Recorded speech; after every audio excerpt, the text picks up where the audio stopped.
Bless you, bless you. I'm healed.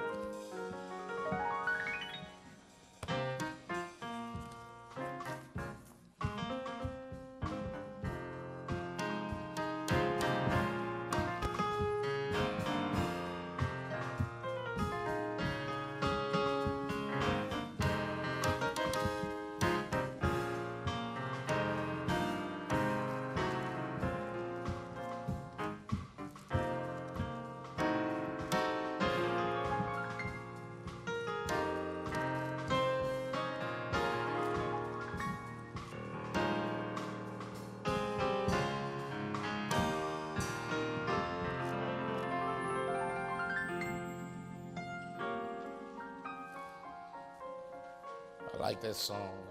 I like that song. If you think about it, some of us have some very visible scars from some injuries we've had. But all injuries don't leave scars. And because all injuries don't leave scars, sometimes we forget. Sometimes we forget. I got a scar on my knee. When I got hit by a car, every time I look at it, guess what I think about? When I got hit by a car. It make me look both ways. Yeah, but sometimes because injuries don't leave scars, we will sometimes make the same choice again. But by his stripes, I've been healed. I don't need to be healed twice. He healed me once and for all. I'm saved once and for all. Thank God for that. But even though I'm saved, I still go through stuff. Anybody go through anything in here? Am I the only one? Yeah. We all go through stuff. Hard stuff. Not easy things, hard things. And we mistakenly believe that we're the only ones going through it. But the truth of the matter is we all go through things very similar. We just don't talk about it like we should. Because if we did talk about it, we would be able to encourage one another. There's no really secret suffering. It's just suffering you keep in secret. There's a difference. You ought to find somebody that you can talk to about what you're going through, and you just might find someone who understands it and can alleviate some of your burdens. We're going through a lot in our community right now, and I don't think we're solving those problems because we're not talking about them. One side of the community thinks it's just the problems of the other side of the community that's causing all the stuff, but I got news for you. A problem on the west side is a problem on the east side. And same for the north and the south. I started a sermon series last week, Summer in the Psalms, and I want to continue that today. Last week we talked about Psalm 23, and I asked you to look at Psalm 23 from a different vantage point. I asked you to look at Psalm 23 last week from the last verse, which reads, where David makes the declaration, surely, he's confident, and is so confident in his relationship with the Lord as his shepherd that he could say, surely all these good things will befall me. And those are the things that you read in the verses beforehand. Today, I want to go to another verse. It's actually chronologically in Scripture before the 23rd. It's Psalms 11. Psalms 11. So another short psalm there, but very powerful in its message to us. Another psalm of David. I told you before, David didn't write all the psalms, but he wrote a lot of them. And this one that he's writing, that he's has penned for us, has a verse in it that's going to underpin our message. If you will allow me to read it for you. We wrote it for the director of music, and I want to remind you that this was the hymn book for the Jewish people. This was the national hymn book, the Psalms.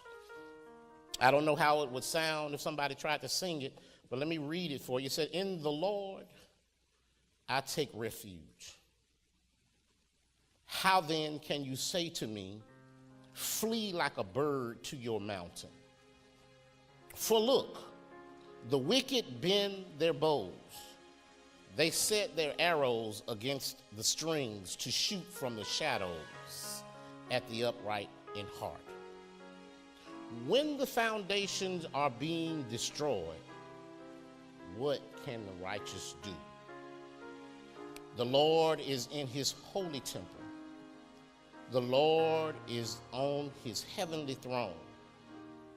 He observes everyone on earth. His eyes examine them. The Lord examines the righteous, but the wicked, those who love violence, he hates with a passion. On the wicked he will rain fiery coals and burning sulfur. A scorching wind will be their lot. For the Lord is righteous. He loves justice, and the upright will see his face. The upright will see his face. How much destruction, how much dynamite does it take to blow up a bridge?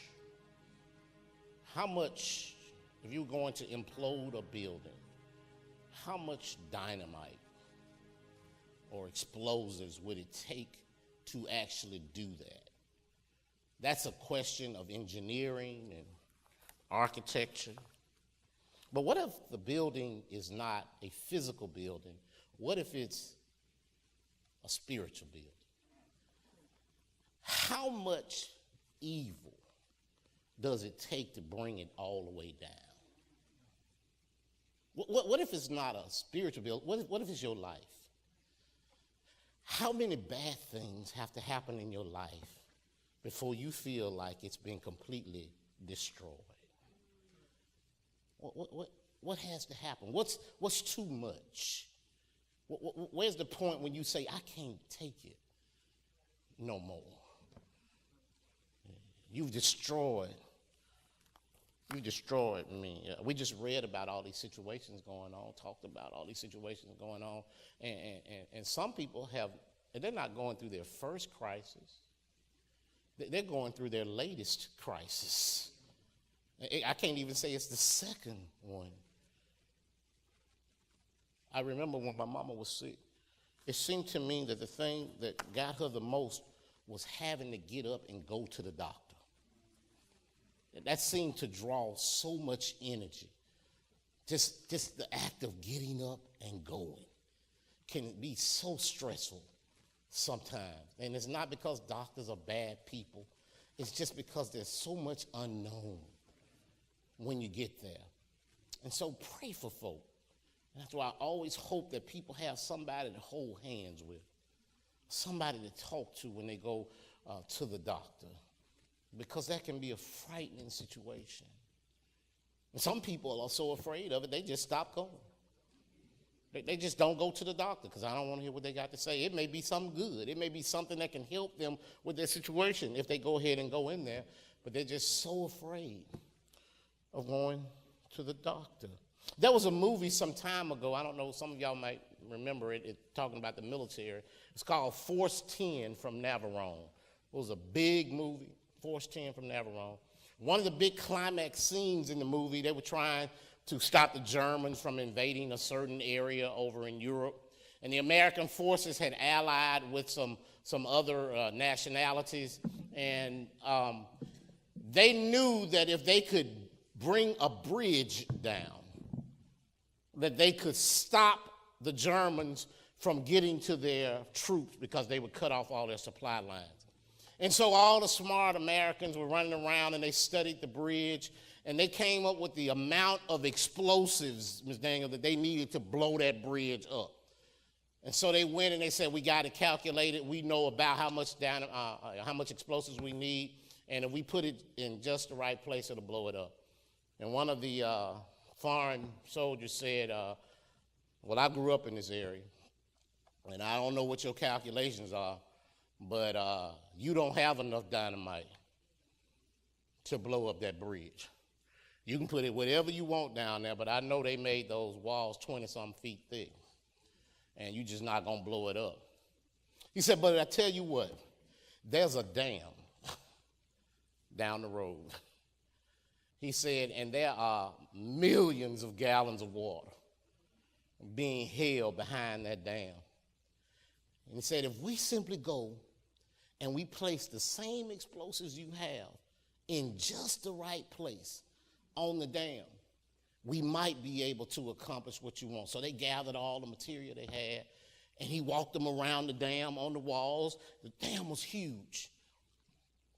And he put the dynamite in one place, and then he went in, put it in another place. And the folks were looking at him like he was crazy. So after they had set all the explosives, they all got to a safe place and detonated. Reggie, and then they waited. And they didn't see anything. And they were looking at the man, and they said, we knew this wouldn't work. Why did we even listen to you? And the man was just sitting there smoking his pipe. He said, just wait for it. Got to be patient. Got to be patient. Before long, they started seeing cracks in the damn wall. And then they saw the cracks get longer, and they get bigger. And before long, the crack had water seeping through it. And after a little while, maybe an hour or so, there were millions of gallons of water rushing through the cracks that had been made by the explosions. And when those millions of gallons of water hit that bridge, it took it out like it was a play toy. Pressure can mess you up. But what happens in the meantime when the foundations are being destroyed? And that's the verse I want to read to you right here, because that's what's happening with David. Verse 3 gives us a very pivotal question that you as a believer have to ask yourself and answer when times are tough. You got to be able to answer this question: when the foundations are being destroyed, what can the righteous do? Because it seems to me that when I look around, you can let me walk for a minute here, when the foundations are being destroyed, what can the righteous do? Anybody but me see that it looks like foundations are being destroyed in our community? Foundations of marriage seem to be being destroyed. Foundations of home are being destroyed. We always call it traditional common values, basic values. Well, we have changed the definition of what family is. We've changed the definition of what marriage is. We've changed the definition of a whole lot of things. We have now. We have. Church, we have to tell the truth. We changed that. We've changed it. And what happens? What happens when those things go on? If they're being destroyed, what happens when those cracks appear in our community? What happens when our educational system is deficient? We might not be talking about explosives. That might not be the dynamite. Maybe it's corruption. How about that? That's the term for today. What happens when there's corruption at the highest level? When those cracks appear in our community? What happens then? What happens when folk who's supposed to be looking out for you are only looking out for themselves? What happens to our community under those circumstances? What happens when you have bad thoughts against people? How about that kind of dynamite? When you're jealous of other folk and that jealousy manifests itself in your home, what happens then? What happens when you openly talk about folk you don't like in front of your children? What happens then? You know, children can't hold nothing. If you got a problem with somebody, they'll find out. Anyway, my mama don't like you. They'll say stuff like that. And don't let them be an authority figure over the child. What happens when you make snide comments all the time about stuff? When you're critical, openly critical, always critical. What happens when you're running for president and you talk about other races negatively? What happens? What happens in 2016 when you refer to somebody as my African American? What happens down the road when you publicly say as a high public official that aggressive action ought to be taken? What happens when those cracks appear in our society? I'm telling you, there's a weak point in the wall and somebody's going to get upset. And before you know it, people are throwing swings at rallies. What happens when you're lazy to your family? When you're lazy, what kind of cracks does that make in the foundations of your home when you're lazy? Let me tell you what was going on with David in this situation, why he wrote this. David was working in the palace, in the palace with Saul as the king at this time. David had been trying to be a devoted servant of the king. Saul was jealous of him. We preached about that some time ago, why Saul would be jealous of a little shepherd boy. David had already been identified as the next king, but his time hadn't been told. He hadn't been told yet that it was his time. And so Saul was still on the throne, but because Saul was so jealous, he was trying to kill David, even though David was there working for him. And so most writers, most historians believe that this psalm was written at a time when David was under actual pursuit from the folk around Saul and from Saul himself, because they were trying to kill him. So when he writes this, where can I go and hide? He's not talking metaphorically. He's saying, really, I need to be somewhere safe, because life is all around me and my enemies are trying to take me out. He writes all that and he gets to the point of saying, when the foundations of my life are being destroyed, what can a righteous person do? And I just believe enough that David wasn't the last one to go through having enemies in life.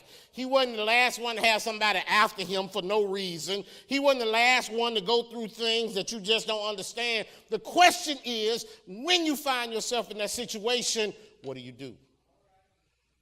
What do you do? Because I believe there's some righteous folk in here. And I believe that some people will mess with you just to mess with you. And I'm here to tell you right now, if you are following God's path, you're going to have some opposition. It's going to happen, and it's going to happen just because you're trying to do what's right. You need to expect that. I don't know what makes righteous people, folk in the church, think that they're never supposed to go through anything.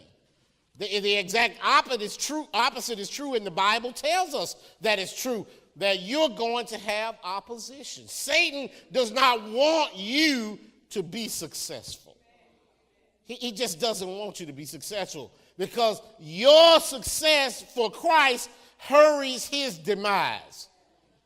And so he doesn't want you to have any success at all. And so David writes these short 7 verses that to me are so very powerful. The power of cracks in the foundation of your life can make a big difference. Can I tell you how a crack can tear your life up? Because a whole lot of folk, I'm telling this for the folk going off to college.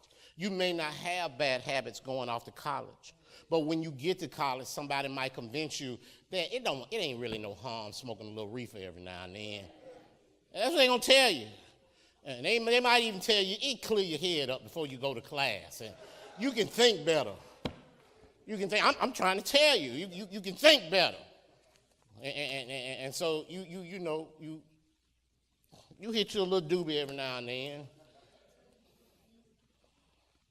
And then you get to the point where you say, man, I do think better when I go to class after I had me a spliff. You know what I mean? And so you start making it a custom, before I go to class, I just hit me one, roll me one. And then I'm going to my first job, man, I got to calm down, so let me get me a joint. Yeah. Cracks. You graduated from school, got this fine engineering degree or whatever. Man, it's great.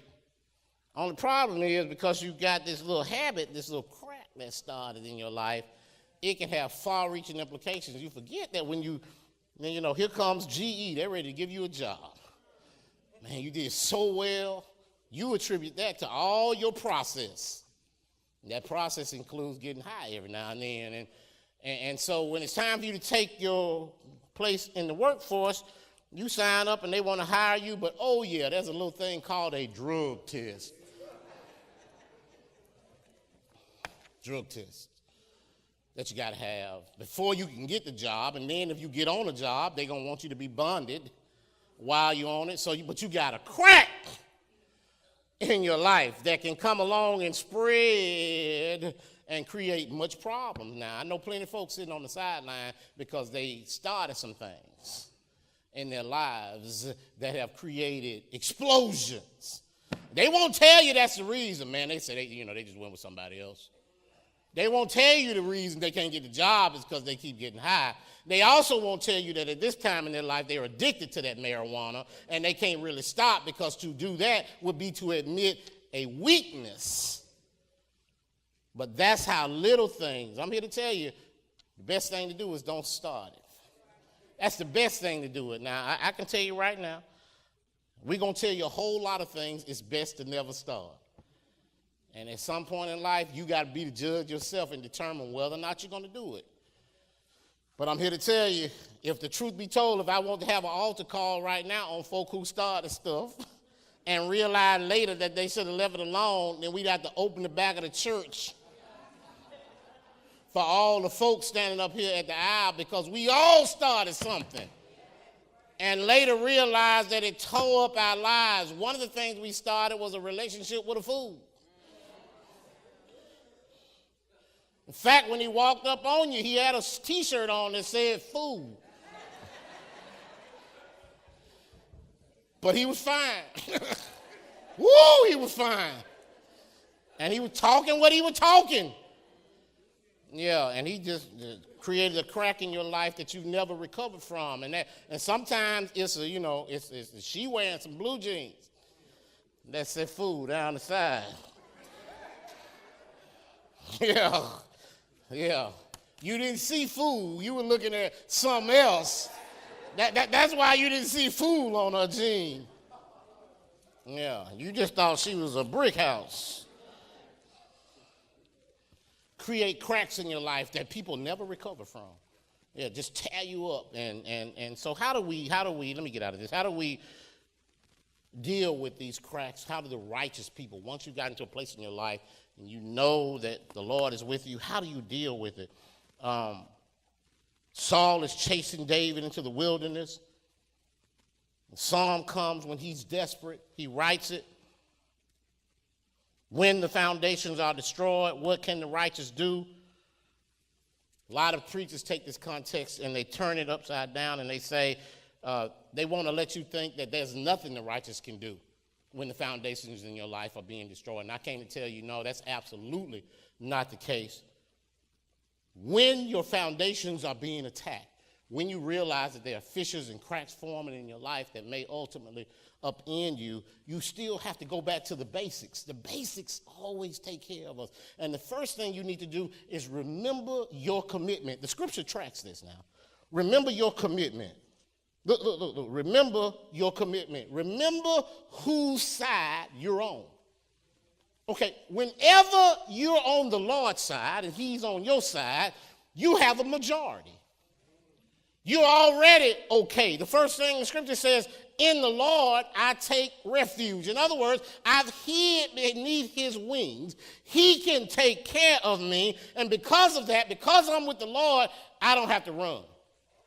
When somebody's coming after me, I'm just going to stand flat-footed where I am because the Lord is on my side. He's going to take care of me. Now I want you to know this. It's not wrong to run in dangerous situations. It's not. It's not. You need to get yourself to safety. But sometimes you can't get away. Sometimes when your problem is on the job and you have to keep coming to work every day and it seems like they just keep attacking you all day long, you can't stop coming to work. I'm here to tell you right now, don't quit your job. Just stand there and let the Lord do what he's going to do. He's on your side, and it's amazing. I've seen it time after time after time where he straightens the situation out. You don't have to scheme. You don't have to make factions. You don't have to do anything. Just be still and let the Lord work the situation out. He will absolutely take care of you. David had to do some running. He had to get out of Saul's house. See, the palace was Saul's house. That wasn't a place of safety for him. And so he had to run from that. But there's a time I came to tell you when you don't run. So do not run. Take a stand. Fight for what you believe in. If all you're getting attacked for, like Daniel they couldn't find anything wrong Daniel was doing. And so the weak leader made what he was doing wrong. All he was doing was praying morning, noon, and night. That's all. And so since they couldn't find him doing anything wrong, they made it illegal for him to pray morning, noon, and night to anybody other than King Darius. Darius was that weak, and some of y'all working for some weak leaders. Let somebody come up and get in their ear because they go to lunch with them every day or do something like that. Some foolishness. Stand there. Stand there. Stand there, because I'm here to tell you, God always has somebody who's going to look out for you. 12 people said that this weekend. 12 people said this weekend that right is right and wrong is wrong, and we don't care if you're the most powerful politician in Alabama. Right is right and wrong is wrong. Stand there. Stand there. There's some people who were vindicated by them 12 folk. Some people who tried to do what was right. Some of them lost their jobs behind it, and they were vindicated because right is right. The Lord will take care of you. So don't run and don't be afraid. Now, I know this is hard. Don't be afraid. It's hard not to be afraid. It's hard not to be afraid. Verse 2 says, look, the wicked string the bow. They put the arrow on the bowstring to shoot from the shadows. This is what we call today, Deacon Hudson, they throw rocks and hide their hand. That's what we call it. Or they get in the shadows and they shoot at you where you can't tell where the arrows are coming from. And David was talking literally. Saul tried to throw 2 spears at David while he was playing the harp. He literally tried to kill him. But you got to know it wasn't just Saul, because if Saul was trying to get rid of him, don't you know the servants in his house were trying to do him too? And so he had enemies everywhere. And David said, I'm still not going to be afraid because I'm standing with the Lord. But sometimes we're not afraid. We just worry some people. So don't be afraid. Don't fret. Don't let it disrupt your life completely. The word foundations refers to not just the physical foundation, but it also refers to the moral and spiritual underpinning. Don't let it make you stop praying. Don't let it make you stop coming around folk who believe in right things. Don't let it make you isolate yourself from what's going on. In fact, this ought to be a situation where you draw nearer to the Lord, not push away from him if you're going through something. David didn't go and do what we do now. He didn't start no social media campaign. He didn't get on Facebook trying to dog nobody, Saul trying to get me. This is what we do now. We decide we want to get upset with somebody, we got to blast them on Facebook. They probably ain't even on Facebook, so it has no idea, have no idea what you done, You sent out a mean tweet to somebody that ain't even got no phone, What is that? You got to be careful how you approach things. But when you start taking strategies like that, you're already losing because it shows that you're fretful. And I can assure you, they're not losing in their sleep. You are. You're the one upset. And the one thing you got to be comforted by is knowing that God is ever present. He's everywhere. You can't go anywhere and get away from God's presence. Verse 4 said, the Lord is in his holy temple. The Lord's throne is in heaven. That's a metaphor. Heaven is over everything. There's nowhere you can go on earth and heaven not be over everything. And so when you say that God is in place, what you're saying is God's on my side and he sees everything. Now I got to admit to you, it doesn't always look like God's on your side. You can't always, can't always feel it. Can't always feel it because things are raggedy. You look around our community, things are just hurting. Like last night, how do 50 people get killed? In Orlando last night in a club. I don't care what kind of club it was. I don't care what was going on. 50 people are not supposed to get killed. No. That's not supposed to happen. Nobody's supposed to be able to walk in and shoot 50 people. That's not supposed to happen. It's not just happening in Orlando. It happened in Paris, Belgium. It happened everywhere where evil just gets in and it seems to take over. And when that stuff happens, it starts making you think, is God aware? And let me be honest with yourself. I know, don't get sanctimonious and sanctified on me. Like you always say, you're always confident. Every now and then you got to wonder, well, what's going on, Lord? Do you see what's going on here? How you let these little boys run around here in our community jacking people? How you let people get the door kicked in their house? Surely you can just control that, all right? But see, that makes the difference in the believer and the unbeliever. The believer believes that there is someone who is ultimately in charge and that everybody is going to have to answer to that someone. The unbeliever kind of throws their hands up and just gives up any hope that anything can be done. And sometimes that unbeliever will take it into their own hands and try to rectify it, like when you walk into a Bible study class and shoot up everybody in there because you've lost so much faith in the ability to get things done. Listen, the hardest verse in the Bible to believe is Genesis 1:1.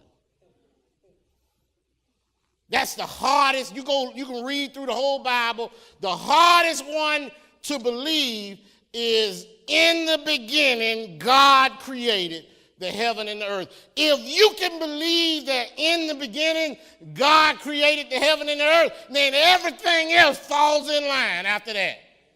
But if you cannot wrap your mind around the notion that God created everything, then it's hard to believe that God is in charge of everything. I believe he created everything.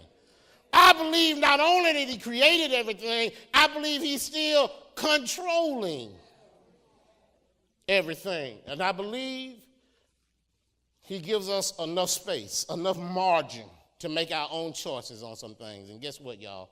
Those choices will get us in trouble sometimes. They mess us up. They do. He gives us the freedom. I tell people all the time, in America, you have the right to be all you can be. You also have the right to be nothing. That's America. You have the freedom to be nothing. And nobody will bother you. If your drive is to be nothing, then you will be unfettered typically in your trek to be the best nothing you can be. That's America. And it's those people who decided that they want to take the low as opposed to the high that create these other problems. Because if you decide you want to be nothing, you still got to eat. You still want stuff. And just because you decided you didn't want to work for it didn't mean you didn't want to have it, which means when I go out and work for it, you take mine. If that's the way you get it, you take mine. God gives us enough margin to let that kind of thing happen. And he gives us also a way to control that if we will. People always want the law to work until it's their family. I'm here to tell you now. They want you to be tough on crime until it's their son, until it's their daughter. Then they want mercy. Yeah. He a good boy. He a real good boy. He didn't mean to steal 15 cars. He did. He's sorry. He's sorry. Can you just give him another chance? Yeah, but if it's their car in the 15 and it's Junjun down the street, they want Junjun in jail as long as jail will hold him. That's how life is. If you can believe, no matter the circumstances that are going on, that God is still in charge, then like David, you can have an assurance of what to do when the foundations are being destroyed. If you keep Isaiah 6 in mind, I love that scripture. Isaiah 6, the Bible says that in the year that King Uzziah died, Uzziah had been one of the best kings that Judah had ever had. But when he died, a good king going off the scene, and the nation turned upside down. People started doing whatever they wanted to do. The golden age of Israel's history was ended, and people were in trouble. But the prophet Isaiah said that he was reminded by God in the year that Uzziah died, the Lord allowed him to have a dream, a vision, if you will. And what he saw in the dream was the reassurance that God is still in control. He said, in the year Uzziah died, I saw the Lord seated on his throne, high and exalted, and the train of his robe filled the temple. In other words, even when things were going crazy down here about me, the Lord let me see that he's still on the throne. And I came to tell you today, things around us are awful sometimes, but God is still on the throne. Even though your life might be cracking, the foundations might be cracking, God is still on the throne. He sees everyone. He sees everyone. And so I want you to understand that while God is allowing some things to happen, remember your commitment to him. And I also want you to reflect in the confidence that you've always had in him, that he's always taking care of you. Look. He let you come through the first time. That's the confidence we have. How can you be sure that God is going to come back again? All of us ought to be asking that question. How do I know that God is going to come back again? How can I be sure that there's going to be a resurrection? And it's a simple answer. He came the first time. He came the first time. And if he came the first time like he promised, then I believe he'll come back again like he promised. That's the confidence that I have in him. He knows what's going on around me, and he's always taking care to cover me for the problems I've created for myself. And the last thing I want you to know is, while you remember your commitment to him, and while you rejoice in the confidence, reflect on the confidence you've had in him, reflect on that. I got into a tough spot this week emotionally, just thinking about how good God has been to me. I was sitting down talking to one of my coworkers, and we found ourselves talking about our mamas at work. That ain't no good way to start the day off. Emotionally, it'll put you in a place. And we just sat there talking about our mamas, and it just really, I'm gonna be honest with you, it wrecked me that day, because I let myself go back to a place that I can't be at all the time, because it keeps me on edge. And I started remembering emotions I was having during that time when all of that was going on. And there's some things we necessarily have to push out of our mind because it creates too much turmoil for us in our lives. And I didn't. I let the windows up. And those old memories came flying in, and I wasn't really good for nothing for the rest of the day at work. I just kind of had to make my way through the day. But then I started thinking about it. The way I got myself out of it was I remembered how good God had been to me since then. In the 20 years since Mama left, I remembered where I was then. And I could see the growth from there to where I am now. And I couldn't do anything but just rejoice in how good God had been to me, even though I wasn't really thinking about him then. He was still looking out for me. And I just rejoiced and said, God, you've always been there for me. You've always taken care of me. Even when I wasn't caring about you, you were caring about me. And I reflected on that, and some of y'all got the same testimony in here now. You can see the pathway you've come. You can see the tears that line the pathway, and you can remember the day when the sun seemed to peek from the clouds.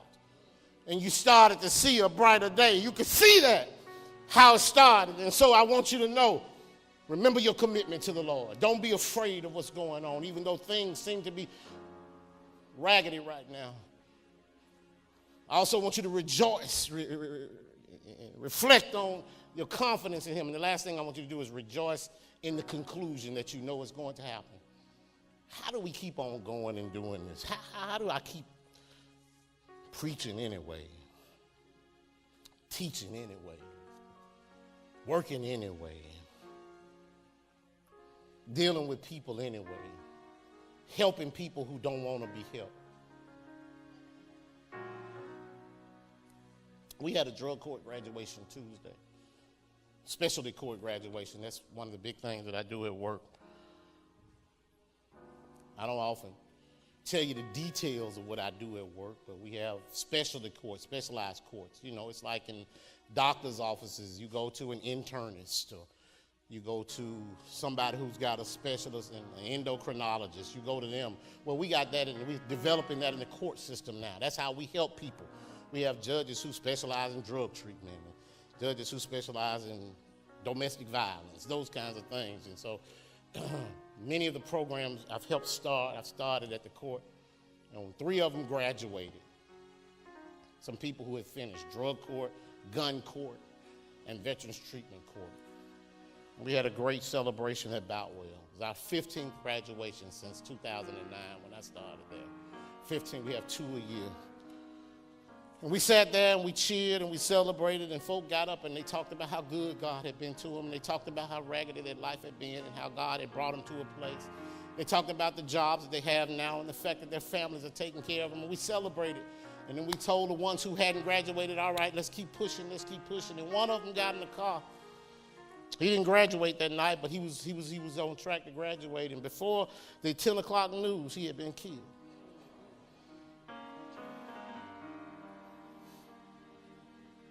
Too young.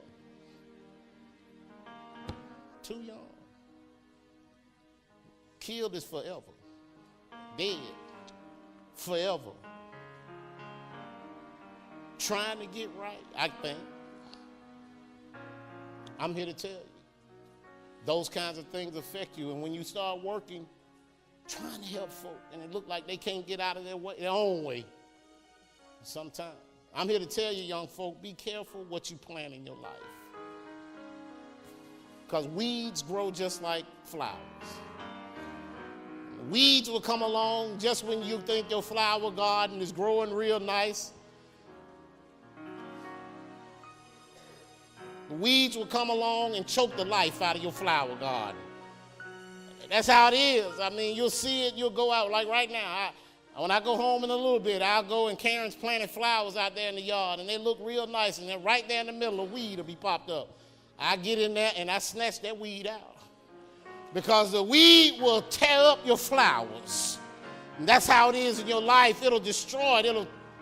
The weeds want the same nourishment, sun and water, all that the flowers get. You got to take them out. If you planted too many weeds in your life, they'll come and they'll choke all your good thing out. That's what happened to this young man. But I came to tell you today that I'm rejoicing in the conclusion that I know is going to come. Verse 7 says, "For the Lord is righteous. He loves righteous deeds, and the upright will see his face." The Lord is righteous, and because of that, righteousness is honored by him. So I'm coming to tell you today, don't grow weary in well-doing. Don't get tired of doing well. You might not get the reward today. You might not get the reward on this side. People might not appreciate you ever, but don't grow weary in well-doing. Too many people get tired of doing well. I'm here to tell you, do well, do right. People need you. Help them if you can. You might not get anything back, but God sees it. And he will reward you for the good that you do. The Lord stands up for those who stand up for him. He takes the side of those who are on his side. There's a man named John Niehaus. He's a founder of this magazine called First Things Magazine. I don't really read the magazine, but The story he talks, he was going into one city to do some lecturing. And when he got in the car, the driver of the car picked him up and was trying to create conversation and was going on and on about how negative things are in our community. Just going on and on. And after a while, Mr. Niehaus, who's a believer, tries to defend spiritual values, he reminded him, and I want to remind you today, that these may be bad times we're in. That may be the case. But these are the only times we've been given. And so to keep talking about other times doesn't help us at all. We got to deal with the times we have right now. And it's a Christian virtue to have hope. Hope is a part of who we are, but it's also a mortal sin to live in despair. And so to walk around thinking that things are never going to get well is not a Christian way of thinking. You ought to be the one to tell somebody to remember how good God is. That's part of what we do. God is faithful to those who are faithful to him. So today, I want to remind you that, like David, we have to continue to walk by faith. Even though sometimes we're stumbling as we walk this life, even though we're struggling sometimes, as we walk this life, I want you to keep on walking by faith. Today is not the last day. There's a better day coming for the people of God when everything is going to be made all right. I'm here to tell you that I'm looking forward to that day when we're going to get our reward from the Lord. Too many people spend too much energy trying to make sure they get the reward on this side, and they lose sight of the reward on the other side. I'm here to tell you that a reward is going to come for all of us. The wicked will not have the last word. God's people will be blessed. Take the long view on life, not the short view. That God is going to bless me. When the foundations are destroyed, what can the righteous do? Make no mistake about it. They are being destroyed in some respects, but God is still sitting on the throne. God, who sees everything, will judge the wicked. So I want you to suffer joyfully. I want you to hope cheerfully. I want you to wait patiently. I want you to keep praying earnestly. And I want you to continue to believe confidently. And if you do all that, I have no doubt that we will triumph finally. The Lord is going to bless us. Jesus didn't have it easy. He didn't. If you look by his standards, I don't know that people by today's standards would have called Jesus a success. He had no material possessions that we spend our lives for. He did have great friendships, but in the end, they deserted him. He never had any material clothing, really, other than what he carried. No house. He walked everywhere he went. And yet, by any definition, he was the most successful man who ever lived. During this time, there's not a name that's called more than Jesus Christ. My Bible tells me that there will be a day that his name will be uttered by every man on earth, every person on earth. Jesus. Jesus. I put my stock in trade in him. He's the one that I value. He's the one who's going to make sure that everything is all right. I've told you before, I can't trace my lineage back too far to say that I came from royalty. I don't know. Maybe the case. Maybe I came from back in my heritage. Maybe I can say I came from a royal tribe in Africa somewhere. I don't know. That may be the case. I can't find out. I haven't found out. But I do know this. I was born naturally into a muddled pedigree. I'm good with that. But I was reborn. Yeah, I've been reborn. I've taken on a new lineage. And now I can trace my lineage all the way back through the Bible. I can trace my lineage all the way back through Jesus Christ. And I can say that my father is a king. He sits in a holy temple. I can say that his train fills the temple. I can say that he looks out for me. That all the resources that he has available are available to me. That I don't have to be afraid because he's always got my back. That's my father. Do you know him? I wonder. Have you claimed him? Is he your father as well? When things are breaking down all around me, when the foundations are breaking up, I'm still going to persevere. I'm still going to solidly stand on my relationship with the Lord. I'm going to remember my commitment. I'm going to reflect on my confidence. And I'm going to rejoice in the conclusion that I know is going to come. I wonder if you know him. If you've never given your life or been reborn, never accepted him as your Savior, then I open the door to you right now. Invite you to come and celebrate with us this new relationship you claim. Right now, the doors of our church are open. Whosoever will, candidate for baptism. Perhaps you want to change your membership, reconnect with us or connect with us. Whatever the case may be, while the choir sings this song, the doors of our church are wide open. Whosoever will, let them come. Help us. Well, there it is. I hope you were blessed by the God's word. It's my prayer that you will grow from this message. But in case you need a refresher, you can always stop by our physical location and worship with us at 7600 Division Avenue over in the East Lake community. I believe one visit and you'll find out that we truly are the friendliest church from the parking lot to the pulpit. Looking forward to meeting you. God bless you. Take care.